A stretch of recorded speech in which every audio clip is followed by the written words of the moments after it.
Hello, welcome to Bookworms. It's the show where we read a book and then talk about that book. I'm your host, Alex. And I'm Joe. How you doing, Joe? I'm doing good, Alex. I am so glad to be here right now. Are you? Oh yeah. Are you? You seem pretty like you're ready to go to bed. I might be that too, but I am so happy to be here because we are discussing one of my absolute favorite all-time great books today. One of your top 20, top 5? yeah, one of my top 20, top 5. I have my top 5, and then each one has like 20 books in each section, and yeah, it's a whole thing. But this one is actually like a legit top 5. It's probably even top 3 for me. I think it was a absolute like game changer for reading. Like the first time I read it, it was definitely my favorite book I read that year, and it made me just absolutely adore this author. And I ended up reading everything really that he ever put to paper eventually. Sounds a little stalkerish. A little bit. Which, considering what he's been accused of, is do you fitting. do you have inappropriate photos of him too, Alex? No, but like I said, considering what he's been accused of, that would be fitting. So what book did you pick, Alex? I chose a New York Times bestseller, a National Book Award winner. It is The Absolutely True Diary of a Part-Time Indian by Sherman Alexie. So yeah, when Alex said this was the next book we're reading, I said, cool. Got my copy, went into Goodreads to put it in that I was going to be reading it, and saw that I had already read it at one point. No clue I'd ever read it. And the only thing I could figure is like Alex must have forced me to read this at some point, and I completely blocked it out of my mind. Yeah, now I made you do it a second time. Still blocked. Well, this will be a short episode then. You do need your beauty sleep. You're looking a little rough around the edges. Yeah, I'll sleep on the drive home. Sounds good. Just close your eyes and pray. Yeah. Let your hands do all the driving. Yeah, 50-50. I'll either make it home or I won't. I hope your hands know the way, anyways. It's all muscle memory at this point. So, why is this one of your favorite books of all time, Alex? So I chose this one because it is just so beautifully written. It's this story that's full of tragic events that happen throughout our main character's life, and yet it carries with it this huge feeling of hope that never really goes away.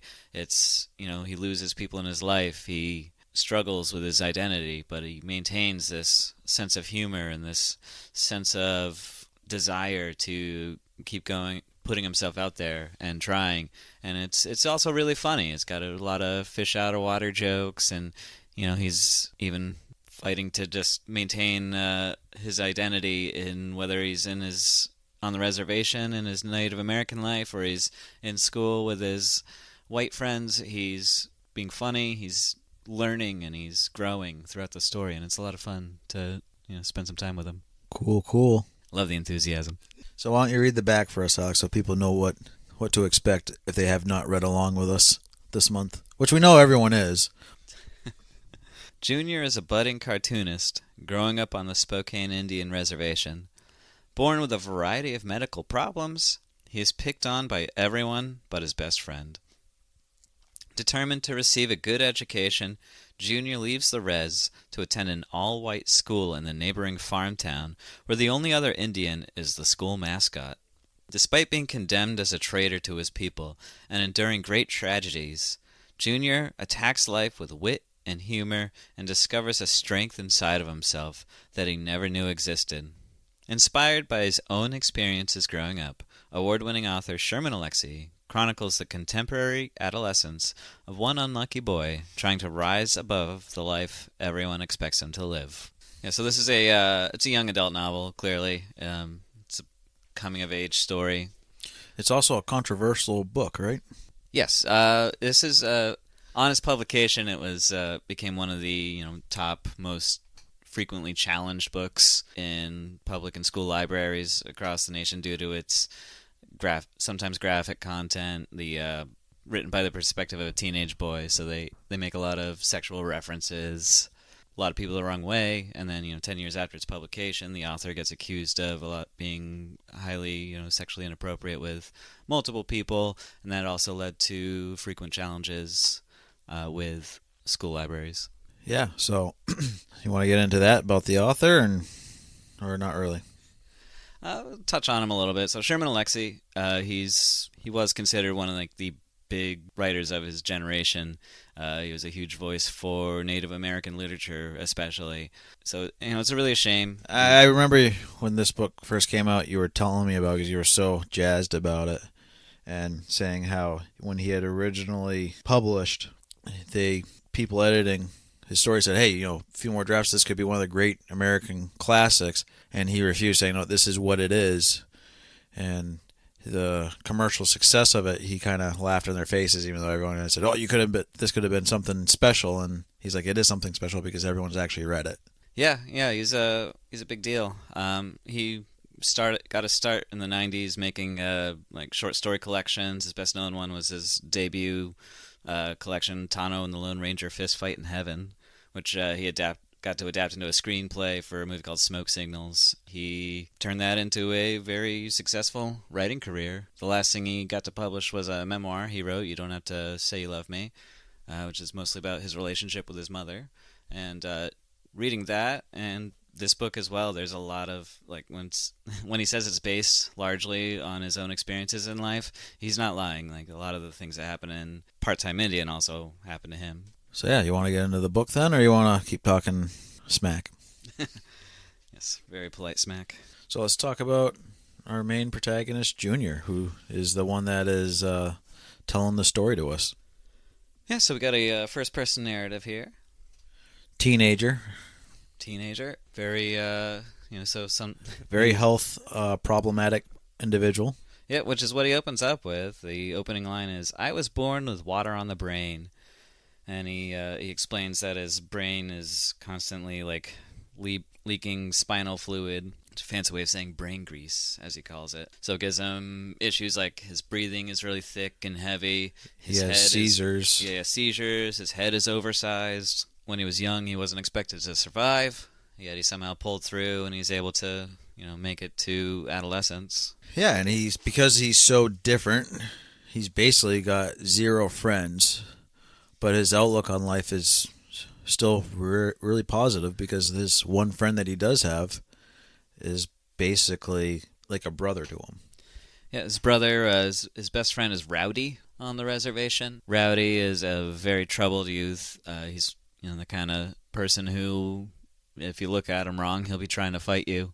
And he picks fights with almost everyone he sees, except for Junior. For some reason, he views Junior as a friend and someone that he wants to protect. Yeah, and it kind of gets into it, and you kind of see this, dynamic between the two where Rowdy's looking at Junior's home life, even though it's not perfect, it's a lot nicer than Rowdy's, where Rowdy gets beat up by his father constantly and is missing meals because they don't have any money, and he'll go to Junior's house where the parents are also alcoholics and occasionally missing meals, but they're making an effort and showing love and dedication to their children, and Junior treats Rowdy as a human being where everyone else kind of treats Rowdy as this mad animal. Rowdy respects Junior and sees that there's this really smart, creative guy that is willing to be friends with him, but also sees that everyone else kind of picks on him, so he needs that protection, and so he's taken on that role of protector for the kid.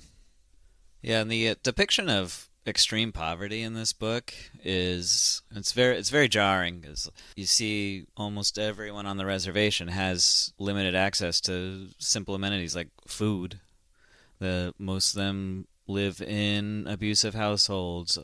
Almost all of them live with alcoholic parents or parents who aren't around anymore. Well, they don't live with parents who aren't around anymore, but they're good job, Alex. Yeah, you know the English language good. Yeah, they are set so far behind what when Junior ends up going to the all-white school, like he realizes like just how far like behind he is in education and just even building social relationships. Like it's really like astounding to him, and it's astounding to the people that he goes to school with because they don't really understand what he's dealing with to a degree. Yeah, well, one thing I thought the author did really good was he didn't make it sound like, oh, Indians are poor because of the white man. He does point out numerous times that there are a lot of poor white people that are even poorer than he is. Yeah, he makes a comment like It's like the poorest people on the reservation are the white people.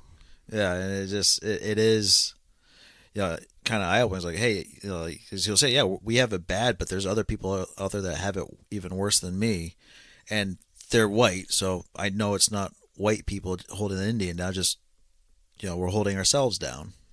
Yeah, and the narrative Junior does have like a relentless positivity about everything. He's able to really just put his life in perspective and compare it to other people's, and he realize, you know, he's better, has it better than some people. He's got it worse than a lot of people. However, he's got the ability to think creatively and give himself a chance, which is really what brings us to the main catalyst for what drives him to go to the neighboring school, which is he's in school on the reservation, and he gets a textbook from his teacher, and he opens it up and he sees that the textbook has a note on it that says this book belongs to Agnes Adams, who is his mother, which means he is using the same exact textbook that his mother used 30 years ago. And he realizes that the school district he is in is so poor that they can't afford new textbooks even. And he gets so angry, he throws the book and it hits his teacher in the face. Yeah, and we actually get kind of a deep dive about the school systems in the reservation and how they kind of work. Junior gets suspended. They want to expel him, but the teacher says, "No, this is the smartest kid we have in the school."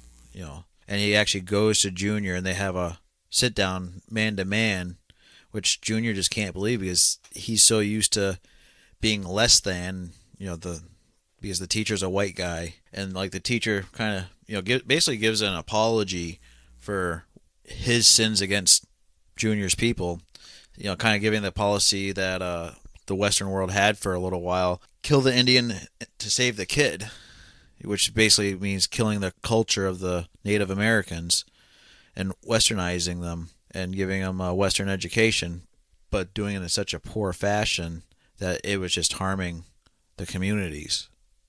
Yeah, I'm actually on that page right now. Yeah, he's trying to explain. He's saying, it's like, I didn't literally kill Indians. We were supposed to make you give up being Indian. Your songs and stories and language and dancing. Everything. We weren't trying to kill Indian people. We were trying to kill Indian culture. But then he goes on from there because he tells Rowdy that he sees huge potential in the boy and that he should seek education outside of the reservation because he has the ability to maintain his culture and his humanity, but also succeed academically in the modern world.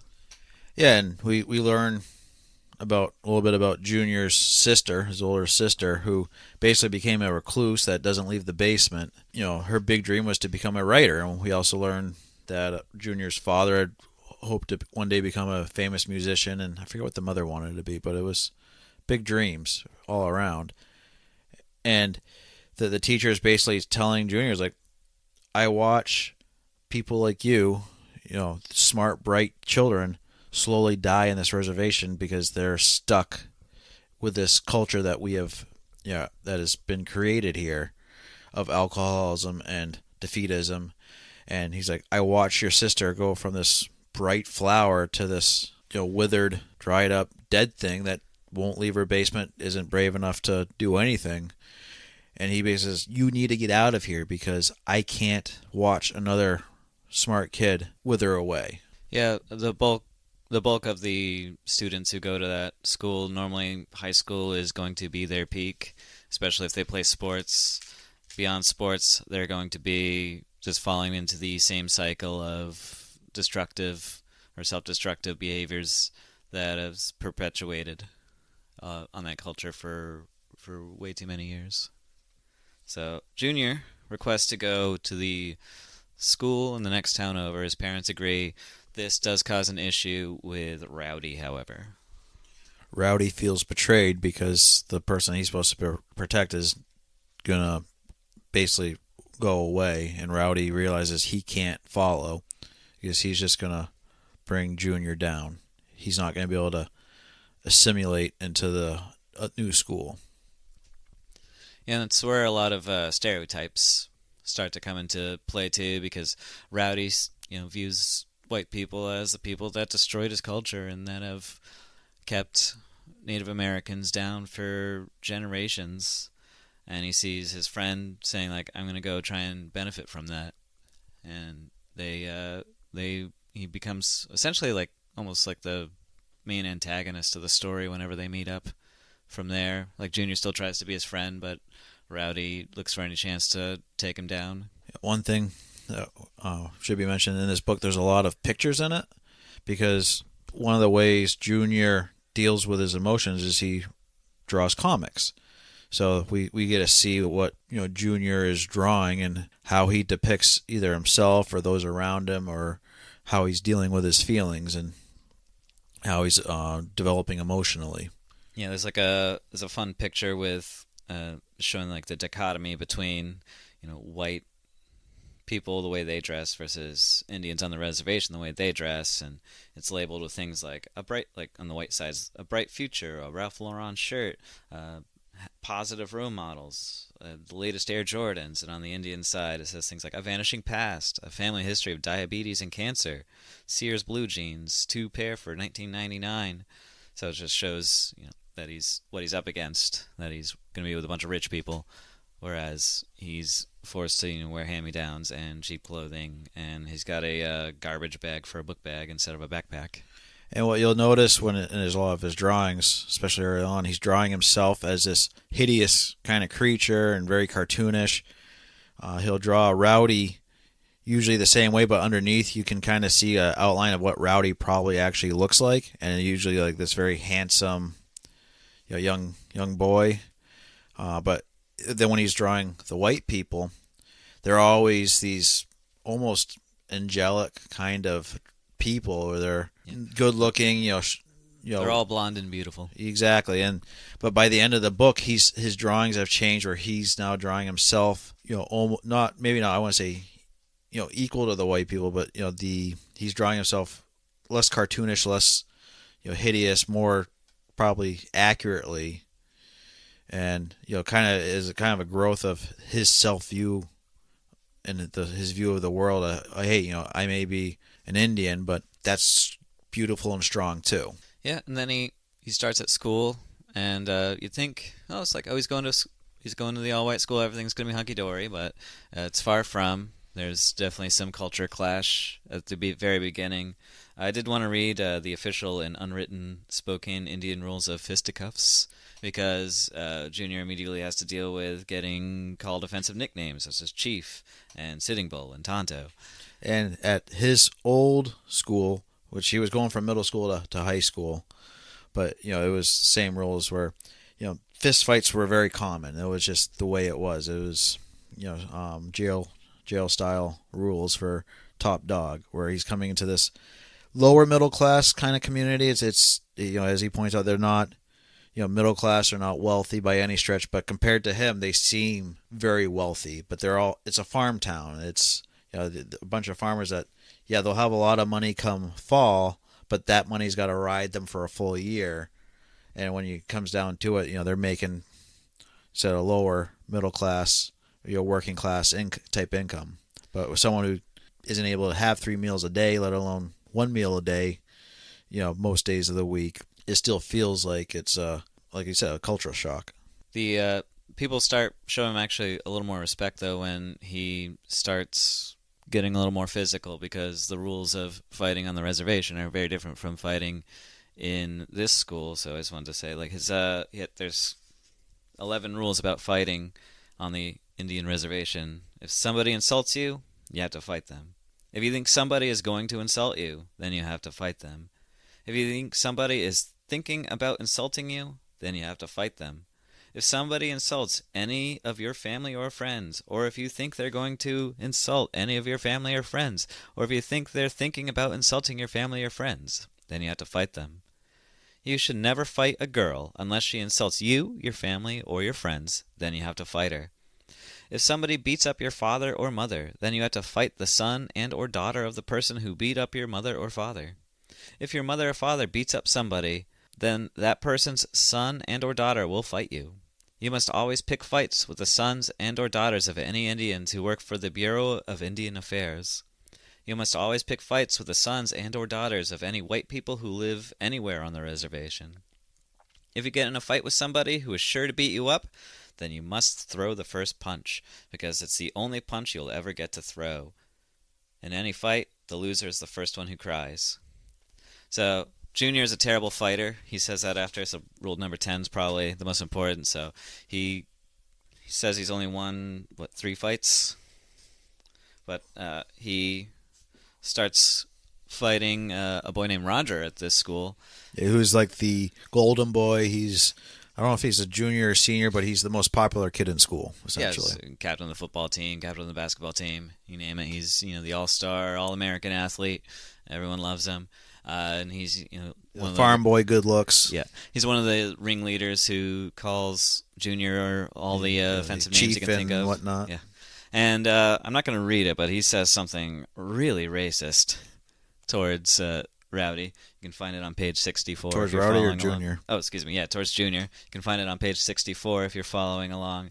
And that's sort of like the last straw with Junior. And I felt like that the boy didn't realize what he was saying. Like, he didn't realize how racist it was when he said it until then when Junior, basically sucker punched him. He's like, oh, I guess there is a line I can't just let my mouth run and say what my parents would say or what I've seen adults say. That kind of just nails a lot of sometimes what you might find in a high school, because brains are still developing, and you think just because you're couching what you're saying in humor, it's not going to offend somebody. But in reality, what he says is incredibly hurtful, and his words have huge weight that he doesn't realize they have, and he winds up getting punched in the face over it.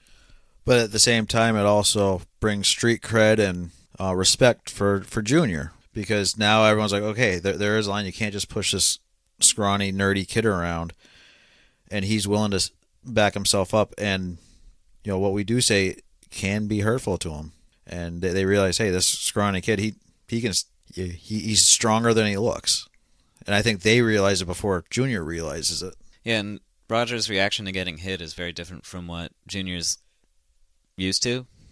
So like, he punches Roger in the face, and Roger goes like, "You punched me." His voice was thick with blood. "I can't believe you punched me." He sounded insulted.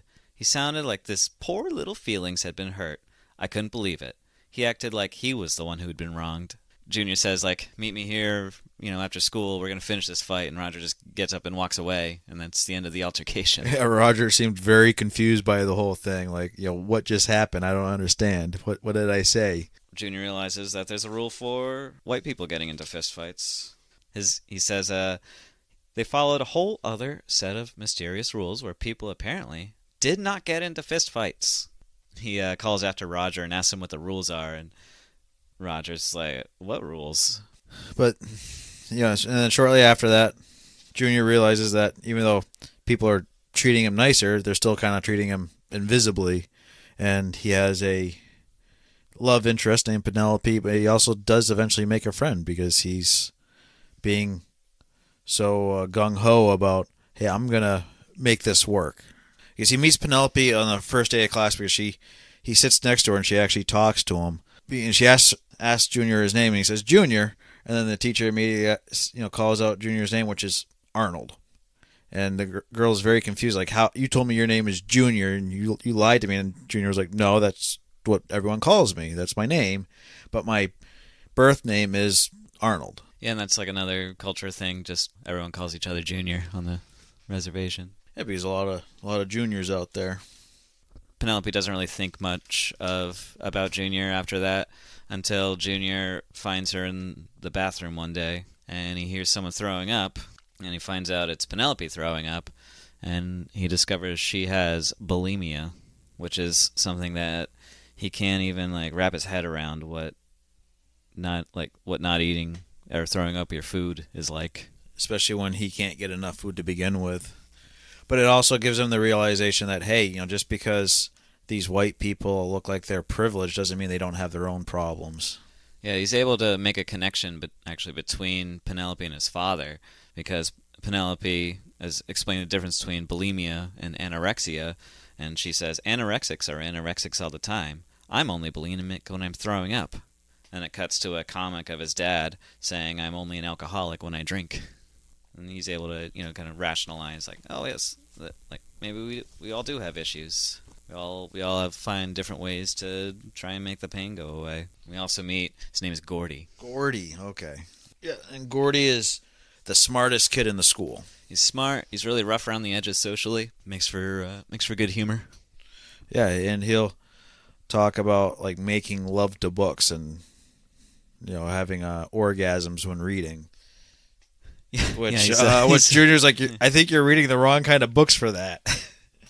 But again, he's really smart, and they really hit it off. And Junior realizes that it's good to aspire to be more, to be smarter, and be a little weird. You don't have to be the Rogers of the world, star athlete, golden boy. I mean, it's not a problem me or Alex ever had. So I did like it that at one point, Junior and Gordy are talking, and they're talking about girls getting murdered or going missing, and how it's always the blonde white chick that makes headlines. And Junior saying how racist that is, because Indians are constantly going missing, and they never have anything said about them.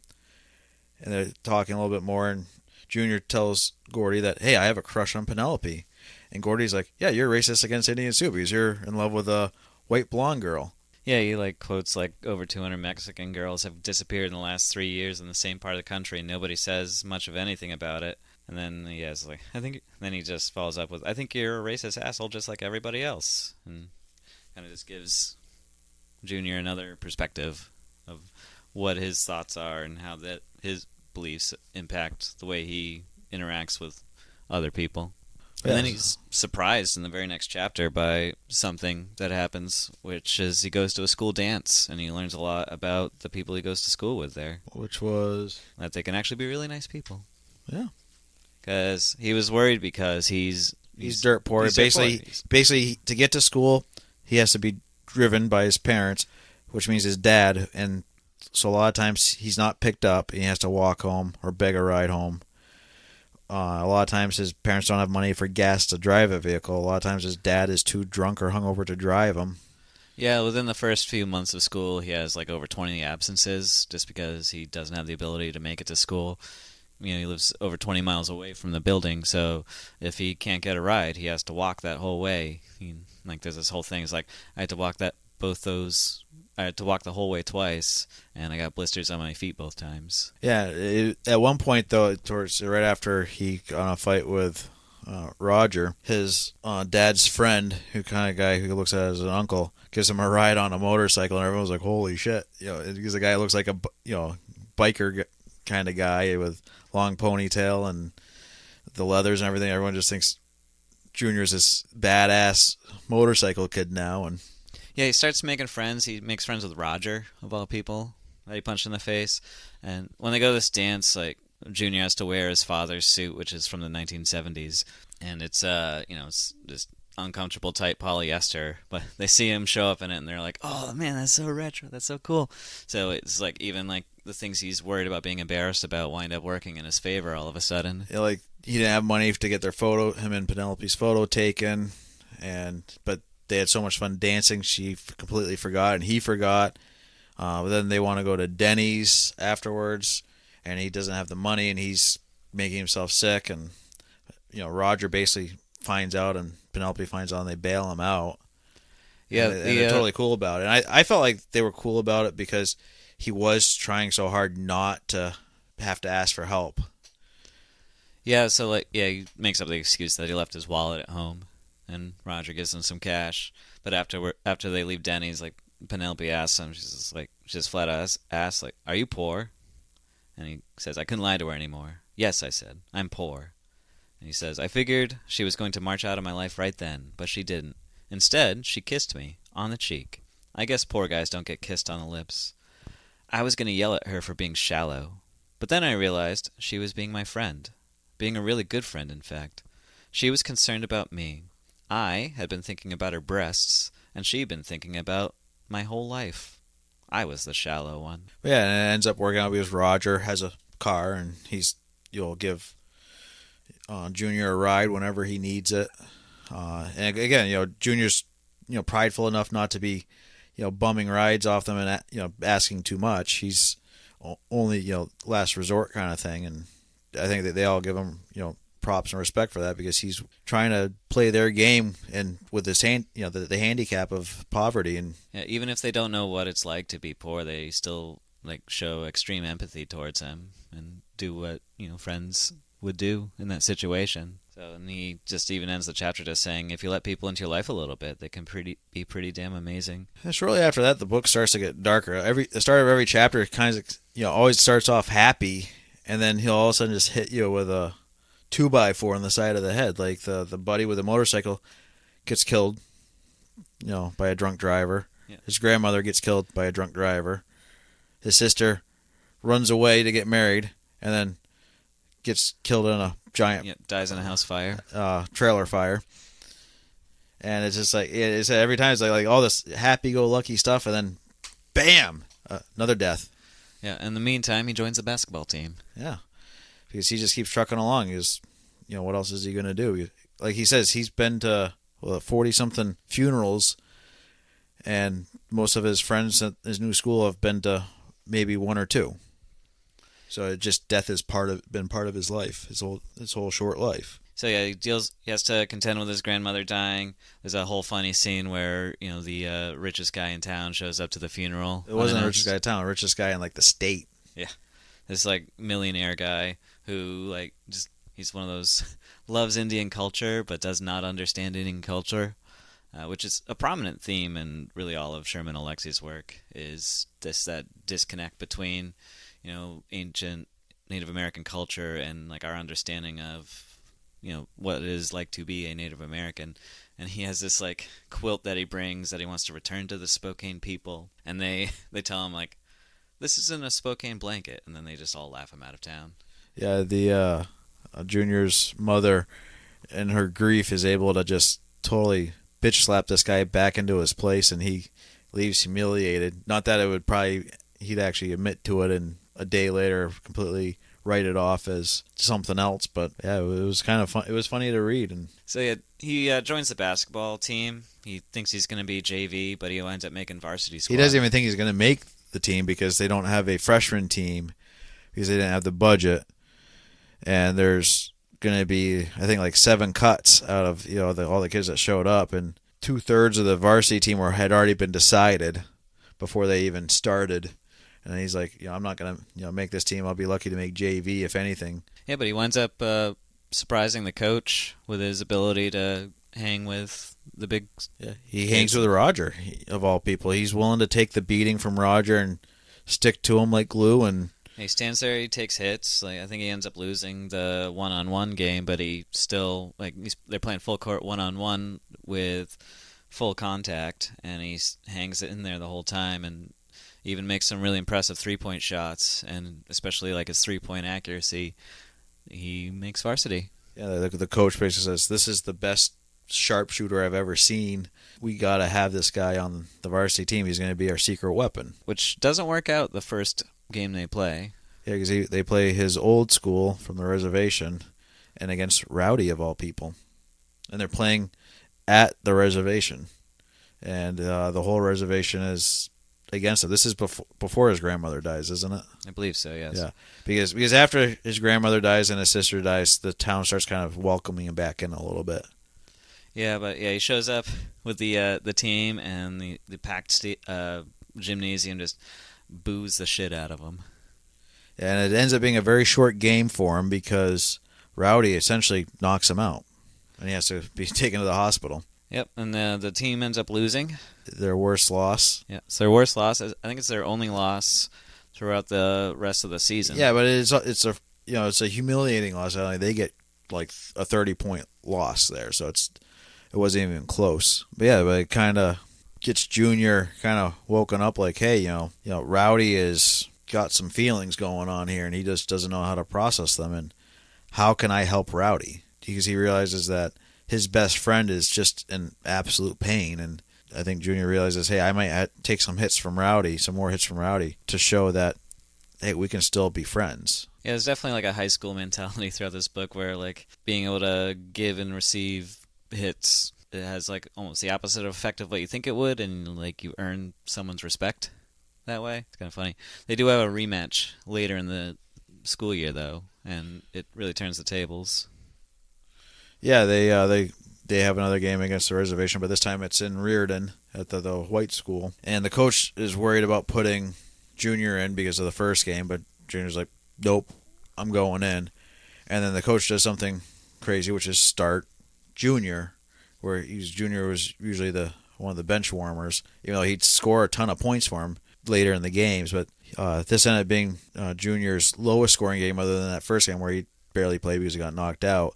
But basically, he gets in a one-on-one with Rowdy, steals the ball, and makes a major shot, and basically knocks all Rowdy's confidence out of him, and knocks the reservation team, the Indian team.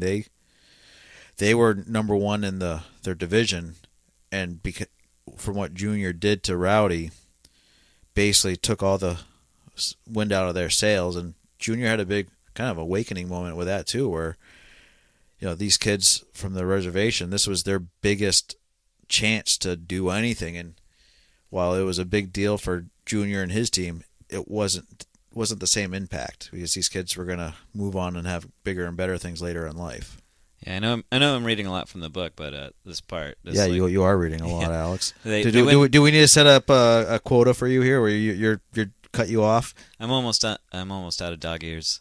I got like 40 or 50 more.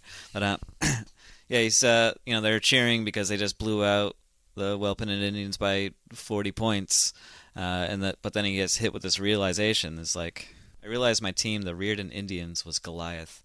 I mean, geez, all the seniors on our team were going to college. All the guys on our team had their own cars. All the guys on our team had iPods and cell phones and PSPs and 3 pairs of blue jeans and 10 shirts and mothers and fathers who went to church and had good jobs. Okay, so maybe my white teammates had problems, serious problems, but none of their problems was life-threatening. I looked over at the well-pennant Redskins, at Rowdy. I knew that 2 or 3 of those Indians might not have eaten breakfast that morning. No food in the house. I knew that 7 or 8 of those Indians lived with drunken mothers and fathers. I knew that 1 of those Indians had a father who dealt crack and meth. I knew 2 of those Indians had fathers in prison. I knew that none of them was going to college. Not one of them. And I knew that Rowdy's father was probably going to beat the crap out of him for losing this game. I suddenly wanted to apologize to Rowdy, to all the other Spokanes. I was suddenly ashamed that I wanted so badly to take revenge on them. And it's like that quick turnaround, like, he just so direct in that language that he uses, like, every word there is so carefully chosen. Like, it hits really hard when he has these realizations. Another thing with that last game is just before the game, one of the problems Junior has is he throws up before games. He pukes a lot, and his coach finds out and is trying to talk him down a little bit. And the coach is basically telling him how great of a player he's going to be for the school, saying that he could go to college and do all that stuff, get scholarships, and talking about a future for Junior. And it's something that Junior never even considered for himself or for any of the Spokane reservation kids. And how big this was coming from his coach, who's a white man. And I had listened to a podcast a while ago about it was a mathematician who's a black woman, and she's one of the greatest modern mathematicians in the United States right now.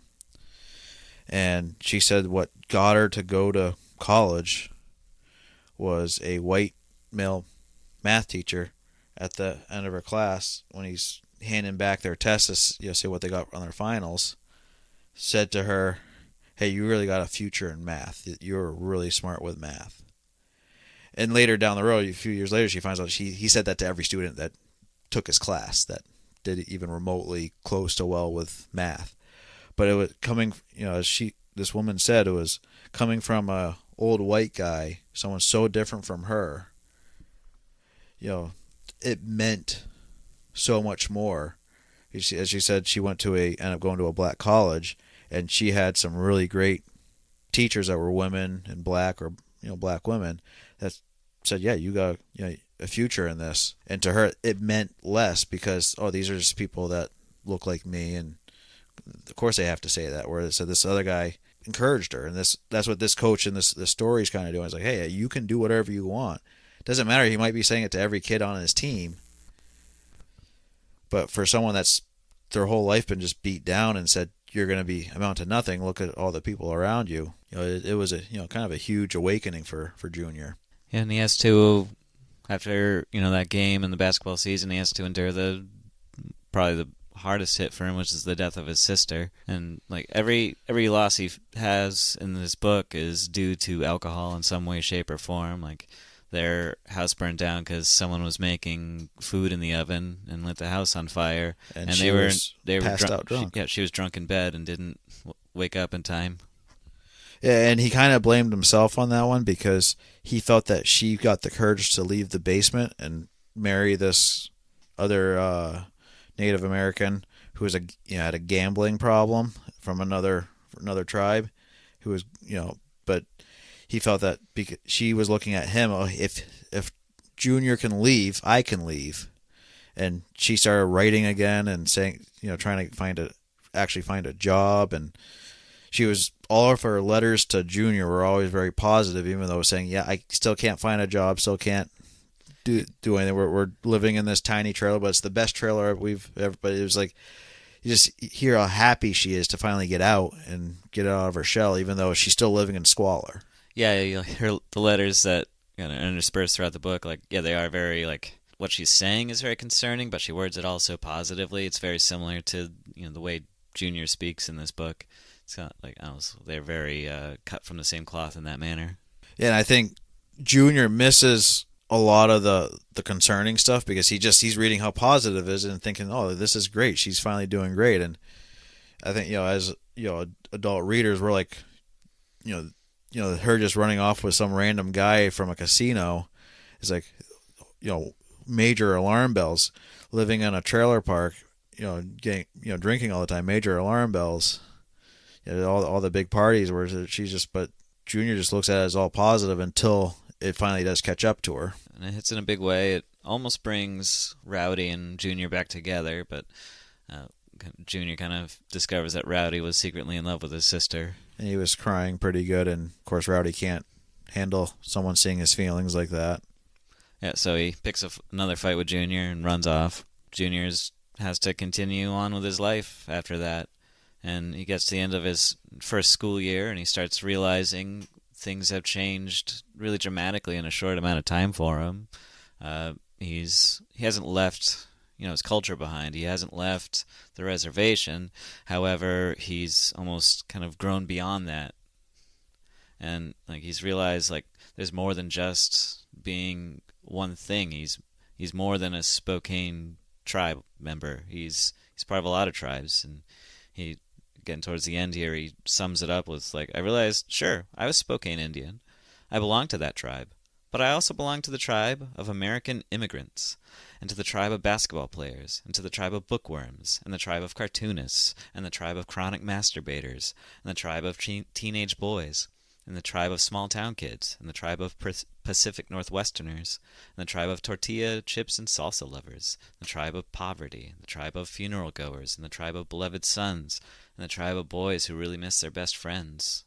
It was a huge realization. From page 1 to page 217, he's completely changed the way he's looks at life and the way he looks at other people. Really like broken down a lot of stereotypes, and he's realizing his own true potential in the world. And the book just kind of ends with that kind of feeling of like hope for him. And him and Rowdy do kind of make amends and start rebuilding their connection again. Yeah, and you almost get the feeling like Junior's reached a point where he doesn't need Rowdy in his life anymore because he spends a lot of time trying to get back into Rowdy's good graces, and by the end he's kind of beyond that, and Rowdy comes to him, and they're able to kind of get past what has become their differences, and Rowdy acknowledges like, yeah, you are he acknowledges like Junior are destined for greatness, and they are able to just hang out, play a game of basketball, and it just ends with we didn't keep score. Kind of a heartwarming kind of feeling to it. So, what are your thoughts, Alex? I think it's a just about as perfectly written as it could be. It's it's very moving. It's very funny. I think the humor of the story helps ground some of the horrors of the what's happening to the poor kid, and I think a lot of people would benefit from reading this. It's quite eye opening for the messages that it has. So 3 out of 5 stars. Yeah, 3 out of 5. Yeah, 2.5 maybe. I'm feeling generous. 2 3/4. No, this is a 5 out of 5. Like I said, it's one of my top favorite books all timer. It's great. Yeah, as I said, I had completely forgotten I had ever read this book, but I like it. I mean, it's probably not a top 5 book for me, but definitely a 4 out of 5 stars, 4.5 out of 5 stars for me. It's just a great story. It's very emotional. The author really knows how to jerk you around with your emotions. You go happy to crying to happy again. It's in relatively easy read because it's geared towards young high school children that looking to grow and find their way in the world. But it's also very deep and covers a lot of sensitive but important topics that need to be covered, and it does it in a way that I felt was really well done. Or he's never really judging anything or giving out a negative opinion towards it, like his parents being alcoholics, or all the Indians being in his all the spoken Indians being alcoholics. He never bashes anybody for that problem. It's just it is what it is, and he's like makes the personal decision. I will never drink because grandma told me not to drink. I've seen how it's affected my parents, my sister, my friends, my family, my tribe, and I am going to choose not to follow that path, and taking a very positive outlook on everything, on the racism. He always Penelope's dad, how racist he is. Oh, we didn't even get into her dad, did we? Yeah, and he just you can tell it bothers him, but at the same time he's like, you know what? He's just a racist white dude, and I'm pissing him off because I'm dating his daughter, and kind of getting that little satisfaction from that. And even though he realizes that his Penelope might only be dating him because he's an Indian, it's pissing her father off. He's like, you know what? I'm getting her attention. I want her attention, and Penelope's a decent person who's not a racist, so therefore I'm not going to hold it against her father for having a bad point of view on me.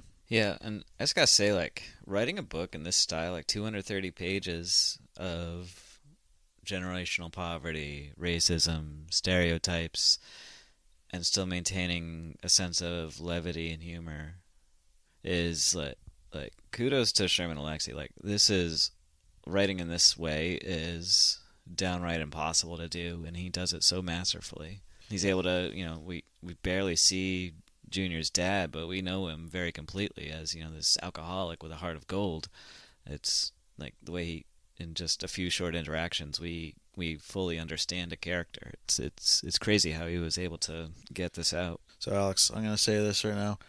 Reading this book almost makes up for your January bonus book. You're still a fucking asshole, but you're digging yourself out of the hole a little bit here.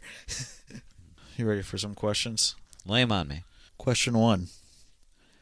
How does Junior's cartoons depict his worldview of racism and the impact of it on his family's lives? You covered that pretty well in the beginning with a lot of depictions of what he looks like, what natives, the way he draws the natives versus the way he draws the white people. There's clearly a difference. The natives are drawn poor and disheveled and alcoholics and poor health, whereas all the white people, they're blonde, they're beautiful, they're wearing expensive clothes.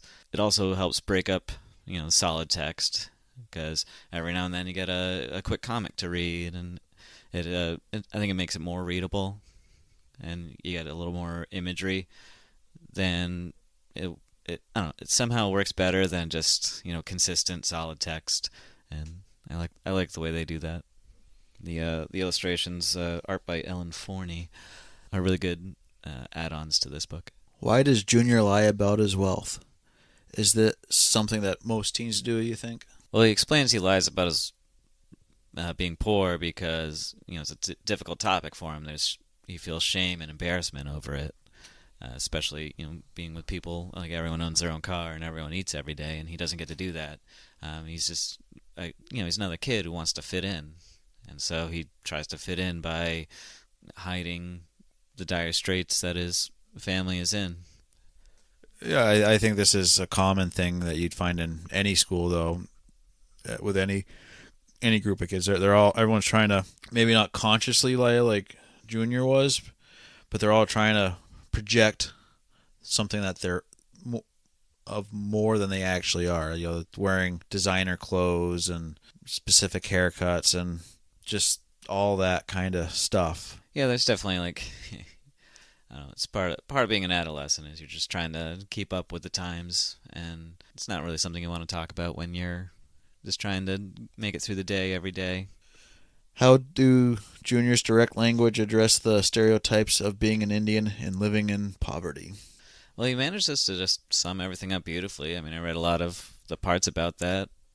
Just like at the end of the basketball game where he's listing, what all the players on the Spokane team are going to have to deal with when they get home and what they're going to have to deal with for the rest of their lives.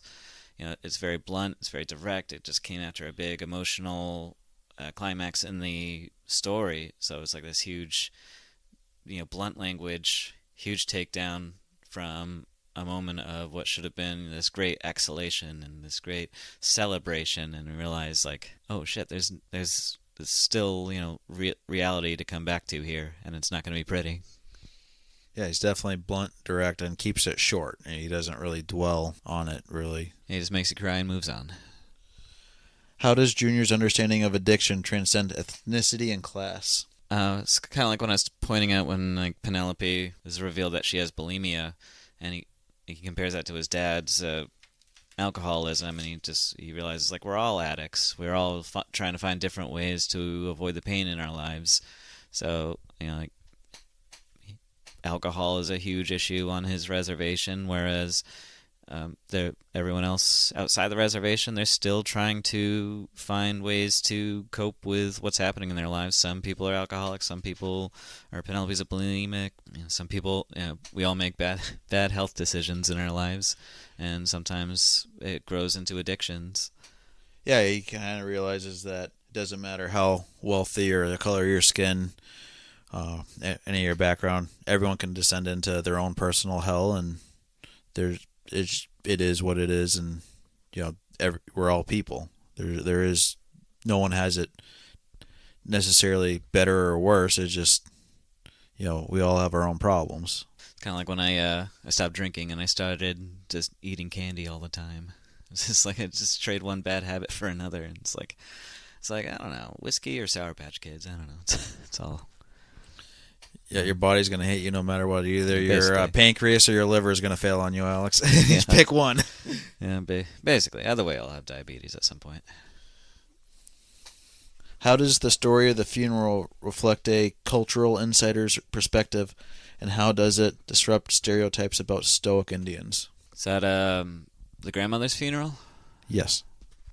So it's the one where Richie Rich shows up. Yeah, and starts telling the Indians how much he loves loves their culture and wishes he was one of them, and then kind of gets shamed and laughed out of there.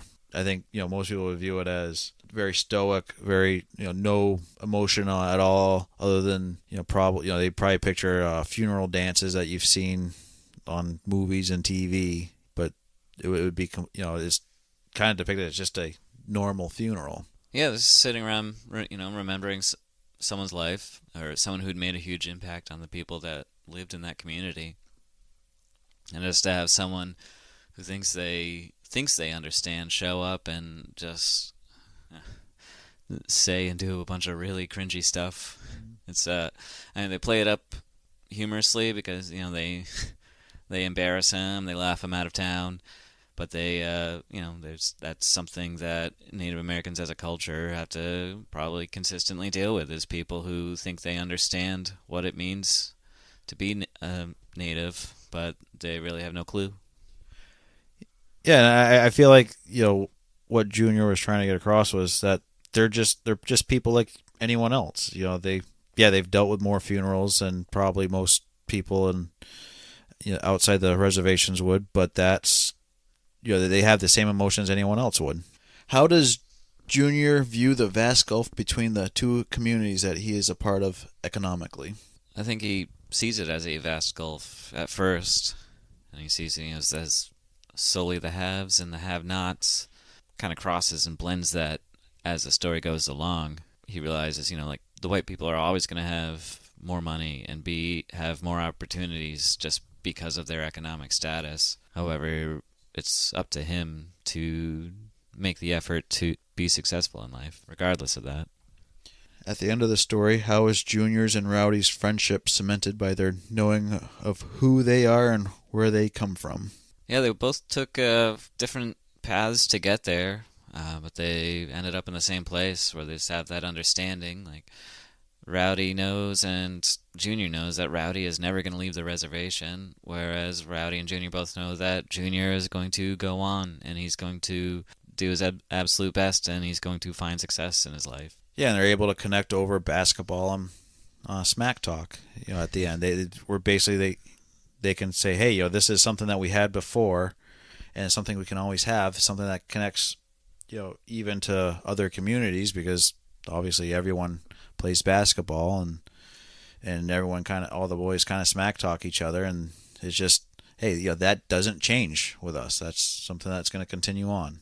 Our big final question is the controversy over this book warranted? As a librarian, I think the controversy over the book's content I don't think is warranted. It's really hard for me to look at really any book and be like, this is inappropriate for teenagers to read. There's definitely huge tragedies in the book. There's some graphic sexual stuff in the book. However, I don't think it ever crosses any boundaries into anything explicit that should not be seen. He's talking about major issues in the world that I think adolescents have the vast majority of adolescents have the ability to read and understand. And let's face it, most teenagers know more about a lot of the stuff than we do, anyways. Yeah. I worked in a high school, so I don't know. I heard things I never knew would be a thing before. Yeah, I think for the controversy that this book in particular created, I can see why people would feel uncomfortable. I think that's kind of the point is to have that little bit of discomfort to kind of help yourself grow. Because how else are you going to grow if you're just living in an echo chamber, and you're hearing everything that is fine and dandy? How are you going to learn anything?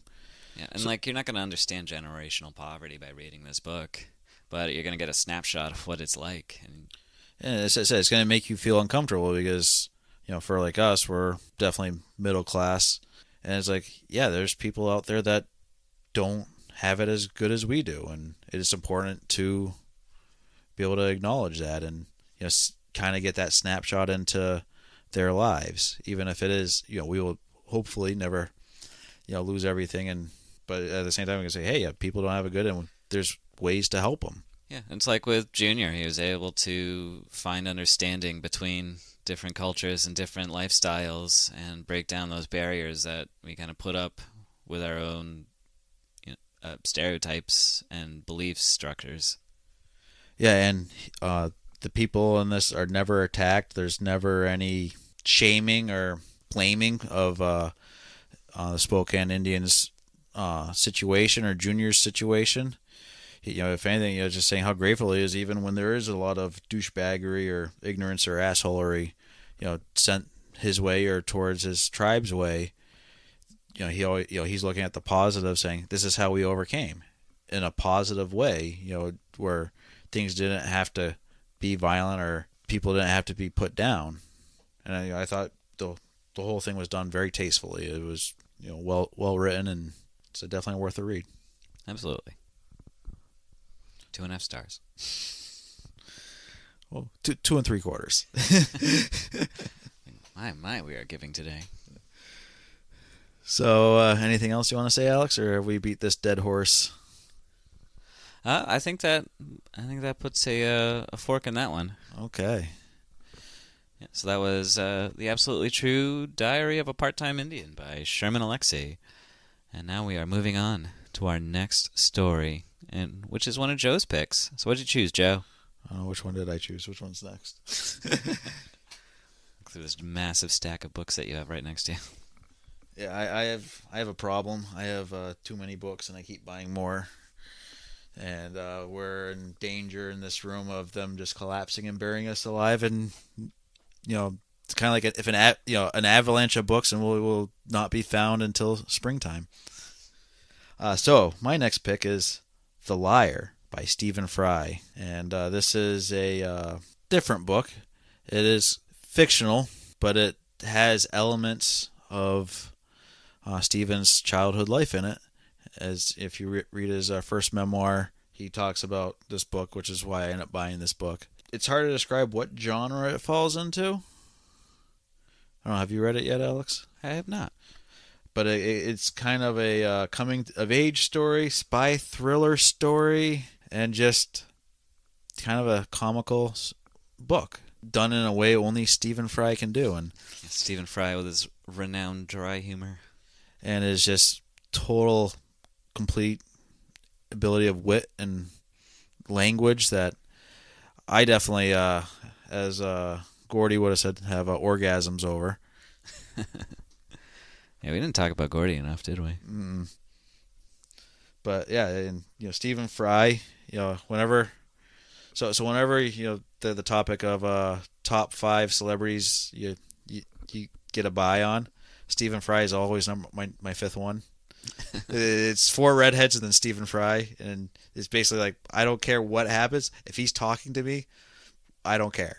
Just let him talk. He's kind of like that Morgan Freeman or James Earl Jones kind of voice for me, where when he's talking, I'm enraptured.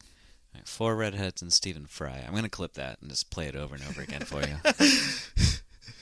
That could just be a whole episode by itself, Alex. That's the new name of our podcast. 4 redheads and Stephen Fry. So yeah, that will be our next book. Keep an eye out for our bonus books that we put out on the 20th of every month. And anything else you have to add, Alex? Read Stuffed by Sylvia Morrow. Please don't. Just ignore Alex. He's kind of stupid. We have an Instagram at Kendall Bookworms.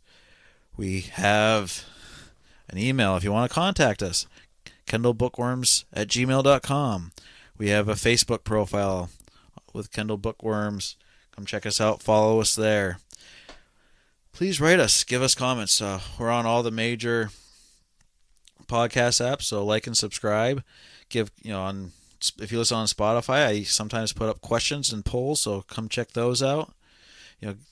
Chat us up. We would love to hear from you guys. We're trying to get a YouTube channel set up. It'll just be the audio, but trying to figure that out. So keep an eye out for that. If we don't have it up yet, we'll hopefully be out shortly. Alex, did I miss anything? Ooh, Alex's books. Alex has some books on Amazon you can buy. Check out Paul Plimpton vs. Ragnarok. Sounds so excited, Alex. That sounds riveting. I mean, tell us more. Yeah, as of this recording, it's officially a year old. Ooh. So that means that means I'm falling behind. I was trying to do 1 book a year, and I'm not even close to having another one done. So after 1 year, you're already lost it. Yeah, I'm 1 and done, baby. Now I'm working on some stuff. I think you'll be surprised. Okay, you haven't said anything towards me to edit lately, so I've been kind of wondering if you just gave up on the whole writing thing altogether, Alex. Nah, it just takes me a long time to do anything. You know that because you're still waiting for me to return the edits. Yeah, for 3 books, going to be 4 soon. Yeah. Because I can write up a draft in about 3 months. Yeah, more like 3 years these days. So anyways, back to the podcast here. Buy Alex's books. He's got more than just the 1 book on Amazon, so check them all out. Yeah, don't mind the typos. I'm just lazy. You're really selling it good, Alex. No, they're good. You can highlight them, send them to me. It'll be great. I'll get on those edits right away. So yeah, this has been Bookworms. Yep. I'm Alex. And I'm Joe. I'll catch you next time. Out.